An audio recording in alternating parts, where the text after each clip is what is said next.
କଳାହାଣ୍ଡିରେ ବେଆଇନ କ୍ରସର ଓ ପଥର କୁଆଁରୀ ଛତ ଫୁଟିଲା ଭଳି ଗଢ଼ି ଉଠିଛି। କୌଣସି ପ୍ରଶାସନିକ ଅଧିକାରୀମାନଙ୍କର ଏଥିପ୍ରତି ନିଘା ନାହିଁ। ଏଥିପାଇଁ ବିପଦରେ ଜନଜୀବନ ଆସନ୍ତୁ ନଜର ପକାଇବା ଜୟପାଟଣା ବ୍ଲକ ଅଧୀନସ୍ଥ ମୋତୁଆଲଗୁଡ଼ାଠାରେ ଚାଲିଥିବା ମଳମଳ ପଥର କୁଆଁରୀ ଏବଂ କ୍ରସର ପ୍ରୋଜେକ୍ଟ ଉପରେ।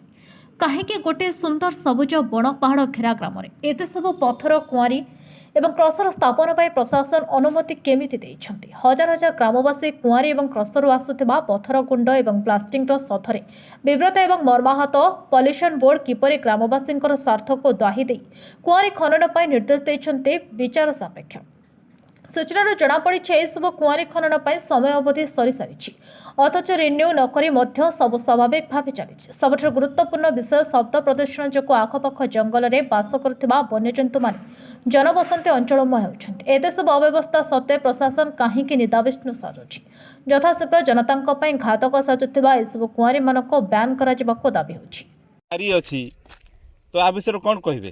ଦେଖୁନ୍ ଆଜ୍ଞା, ଆଗ ଆମ ମୋତେଲଗୁଡ଼ା ଗୋଟେ ଭଲ ପରିବେଶରେ କରିଥିଲୁ। ଆମେ ମୋତେଲଗୁଡ଼ା ଶାନ୍ତି ଜଙ୍ଗଲ ପରିବେଶ ଭିତରେ ଥିଲା। ବର୍ତ୍ତମାନ ମୋତେଲଗୁଡ଼ା ଗାଁରେ ଚାରିଟା କ୍ରସର ଅଛି আর 4টা ପିଚୁ ପ୍ଲାଣ୍ଟ ଅଛି।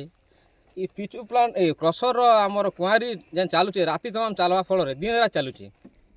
ଦିନ ରାତ ଚାଲବା ଫଳରେ ରାତି ସାରା ବି ଆମେ ଶୋଇ ନାଇଁ ପାରବା। ଏଇଟା ଯେନ୍ତା ଢକ ଢକ ଢକ ଯେତେ ଆବାଜ କରୁଛେ, ପ୍ରଦୂଷଣ ହେଉଛି, ଶବ୍ଦ ପ୍ରଦୂଷଣ ହେଉଛି। ତାପରେ ଡଷ୍ଟ ଗୁଣଗୁଡ଼ିକରେ ଆମର ଚାଷ ଜମି ପିଲା ଛୁଆ ବହୁତ ଅସୁସ୍ଥ, ରୋଗ ବ୍ୟାଧିରେ ପଡ଼ି ଦୁର୍ବିଷ ହେଇଯାଉଛି। ଆମର ଜୀବନ ବଞ୍ଚବାଟା କଷ୍ଟକର ହେଇଯାଉଛି। ଏଇଟା ପ୍ରଶାସନକେ ଜଣାଇଛନ୍? ପ୍ରଶାସନକେ ବାରମ୍ବାର ଜଣାଇଛୁ ଆଜ୍ଞା। ପ୍ରଶାସନ ତାଙ୍କ ଫେଭର କଥା କହୁଛନ୍, ସେମାନେ ବିକ୍ରି ଯାଉଛନ୍। ଆମର କଥା ଶୁଣବାର ନାହିଁ, ସେ କେବେ ବି ନାଇଁ ଶୁଣିବାର। ସେ ବାରବାର ଅଭିଯୋଗ ସତ୍ତ୍ୱେ ସେ କେବେ ବି ଆସିକରି ପରିଦର୍ଶନ ନାଇଁ କରବାର ବିଷୟ। আচ্ছা, যে শব্দর প্রদূষণ হচ্ছে সেতলে যে বন্যজন্তু আছে, সে বন্যজন্তু আজ্ঞা ସେମାନେ ଆମର ଘର ଘରକେ ପଳେଇ ଯାଉଛନ୍। ସେ ଆମର ପିଲା ଛୁଆ ଆମେ ନିକଲି ନାଇଁ ପାର ତାର ଡରରେ। ଘର ଘରକେ ପଳେଇ ଯାଉଛନ୍ ବନ୍ୟଜନ୍ତୁ ସବୁ। ହନୁ ମାଙ୍କଡ଼ ବଡ଼ ବଡ଼ ବନ୍ୟଜନ୍ତୁ ସବୁ ଘର ଗାଁକେ ପଶି ଯାଉଛନ୍। ସୁରକ୍ଷିତ ନେଇ ମଣିକ ସେ ଘର ଗ୍ରାମ ବି ହେଇଯାଉଛନ୍। ଆରୁ ତ କାଣା ଚାହୁଁଛ ଗ୍ରାମବାସୀ? ଆମେ ଗାଁ ଚାହୁଁଛୁ ଆଜ୍ଞା, ଇ ପ୍ରଶାସନ ତୁରନ୍ତ ଦୃଷ୍ଟି ଦେଇକରି କଠୋର କାର୍ଯ୍ୟାନୁଷ୍ଠାନ ଗ୍ରହଣ କରି ବନ୍ଦ କଲେ ଆମେ ଶାନ୍ତି ସୁଖର ସହିତ ରହିପାରୁ ବୋଲି ଆମେ ସରକାରକୁ ଅନୁରୋଧ କରୁଛୁ। ଇନ୍ଦିରାବତୀ ନା କିନ୍ ଗାଁ? ମୋତେଲଗୁଡ଼ା। এটা কিন আড়ে যাউছন আপন?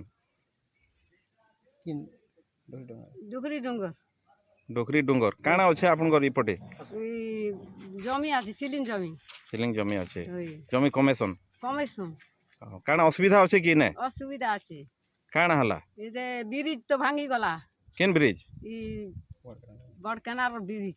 হ্যাঁ, এটা গাড়ি চালি চালি গাড়ি কসর হাবা হাওয়া গাড়ি গাড়ি চলে ভাঙি গলা। ওই তো আপন কাଣା অসুবিধা হচ্ছে? অসুবিধা হচ্ছে না, চালি মানে তো আসি পারবানি, যেই পারবানি ধান দুটে চালি আসি করে বুড়ি মা ফোন নিয়ে আসি পারবার, কি পিলাট বিল ফোন নিয়ে আসি পারবা। আসবাকে ভয় লাগুছে ব্রিজ ভাঙি যাওয়া বলি করে। আর এই কাঁসিওয়ালা লোক ফোনে এনে কমেইছ, ধান চুল সবু নেই যাই পারছ। এতিয়া রিপেয়ার পাই কে নেই লাগবার? নি লাগবার, কে নি লাগবার। কে নেই মুই লাগবার? গোটে ছটপট হচ্ছে। ওই বুড়ি মা গোটে ছটপট হি করি কুই করি দেখুছে। সে মুন্সি নেই মানবার মোর কথাকে 3 বর্ষ 4 বর্ষ হেলা আসু। কে নেই ক্রসর মুন্সি? হ্যাঁ, এই কসর মুন্সি লড়ু গাঁ তার মুকেশ। হ্যাঁ, ওই অইনে ক্রসর গুড়াক আছে, সেমানে সবলে মাটি গুড়ি বইছন আর ব্রিজ কে খারাপ করে দিছন। খারাপ করে দউছ। হ্যাঁ, সবু বেলে চালুছে না, মনা কলে পুনি নেই মানুষ। ওই এটা মুই ক্যা বুদ্ধি করবি যে মকে কই দিয়ছ না বনা করে। মোর বুদ্ধি নি অন্ধার দিছিলা না, মুই রানী মেজি কিছু নেই। কেন্দা করি মুই চলবি বুলবি খেবি আর জীবন রক্ষা করবি যে সে কথা মকে কই দিও। କଳାହାଣ୍ଡିରୁ ପରମାନନ୍ଦ ଛତ୍ରିଆଙ୍କ ରିପୋର୍ଟ, ବହୁଜନ ମିଡିଆ।